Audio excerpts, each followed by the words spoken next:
aneh. Assalamualaikum warahmatullahi wabarakatuh. Sebelumnya perkenalkan, nama saya Gumilang Ramadan dari kelas 11 2 Geografi 3. Di sini saya akan menjelaskan mengenai demografi Indonesia. Sebelumnya, kalian tahu gak sih apa itu demografi? Demografi adalah ilmu yang mempelajari dinamika kependudukan manusia, termasuk struktur dan distribusi penduduk. Demografi juga mempelajari bagaimana jumlah penduduk berubah dari waktu ke waktu. Nah, setelah mengetahui apa itu demografi, kalian juga harus tahu nih bagaimana kondisi demografi di Indonesia saat ini.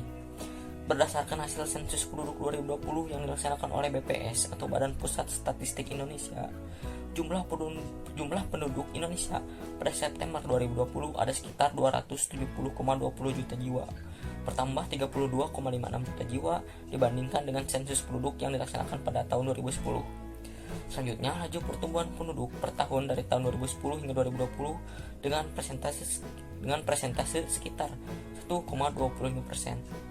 Angka ini menurun dibandingkan dengan periode 2000 sampai 2010 yang sebesar 1,49%. Selanjutnya, presentase penduduk usia produktif yang berumur 15 sampai 64 tahun sekitar 70,72%. Indonesia saat ini sedang mengalami bonus demografi yang puncaknya akan terjadi pada tahun 2030 hingga 2035. Tapi apakah kalian tahu apa itu bonus demografi? Bonus demografi adalah keadaan atau kondisi di mana proporsi usia penduduk produktif yang berumur 15 sampai 64 tahun lebih besar atau lebih banyak dibandingkan dengan penduduk non produktif.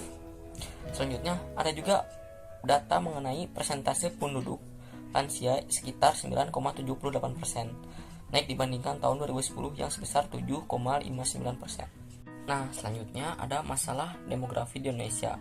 Salah satu kasusnya adalah persebaran penduduk yang tidak merata. Persebaran penduduk di Indonesia terlalu terkonsentrasi di Pulau Jawa dengan total penduduk sebanyak 56,10% dari total seluruh penduduk di Indonesia. Sedangkan persentase wilayah lain tergolong kecil. Nah, kenapa sih itu bisa terjadi di Pulau Jawa? Karena Jawa adalah kunci. Nah, selain itu juga, sejak masa penjajahan, Pulau Jawa dijadikan pusat administrasi dan pemerintahan. Kebijakan tersebut berlanjut setelah kemerdekaan dengan Jakarta sebagai ibu kota dan pusat kegiatan pemerintahan, sehingga menarik lebih banyak penduduk hingga saat ini. Nah, kenapa sih persebaran penduduk yang tidak merata bisa menyebabkan suatu masalah? Yang pertama, terjadinya kepadatan penduduk di kota-kota besar. Banyaknya penduduk terkonsentrasi di kota-kota besar seperti Jakarta, Bandung, Surabaya menyebabkan kemacetan, polusi, kekurangan air bersih, dan meningkatnya pemukiman kumuh atau yang bisa kita sebut dengan slum area. Selanjutnya, ada nomor 2, yaitu kurangnya tenaga kerja di wilayah luar Pulau Jawa. Daerah luar Pulau Jawa atau pedesaan sering kekurangan tenaga kerja produktif karena banyak penduduknya yang bermigrasi ke kota-kota besar atau di kota-kota besar yang berada di Pulau Jawa.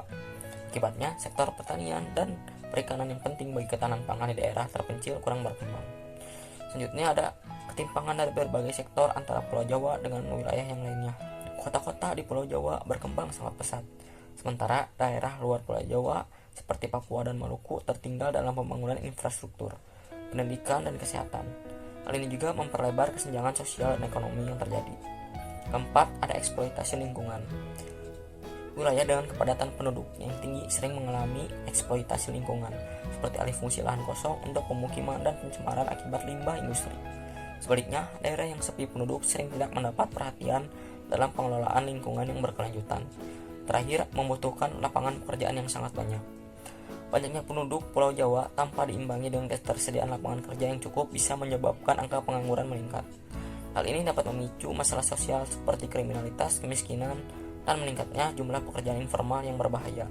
Apa sih solusi yang tepat untuk mengatasi masalah tersebut? Yang pastinya, pemerintah Indonesia harus melaksanakan program transmigrasi, yaitu pemindahan penduduk dari wilayah padat penduduk ke wilayah yang tidak padat penduduk. Untuk melaksanakan program tersebut, Indonesia memiliki Kementerian Transmigrasi atau yang biasa kita kenal dengan Kementrans, yang saat ini dipimpin oleh Muhammad Iftitah Sulaiman Suryanagara. Selain itu, pemerintah juga harus membangun infrastruktur publik di wilayah luar Pulau Jawa agar menarik masyarakat untuk melakukan atau mengikuti program transmigrasi tersebut.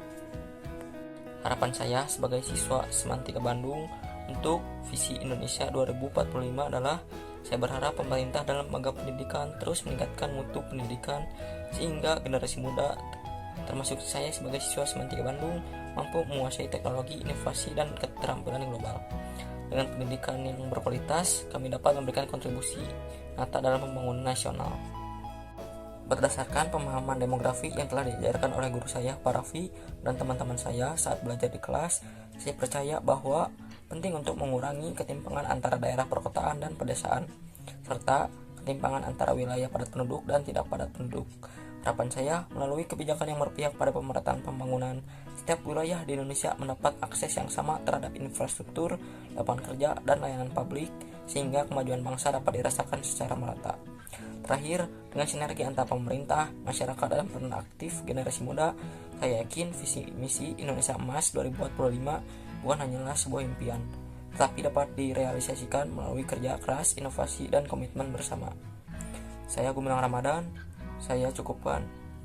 Mohon maaf apabila kesalahan. Assalamualaikum warahmatullahi wabarakatuh.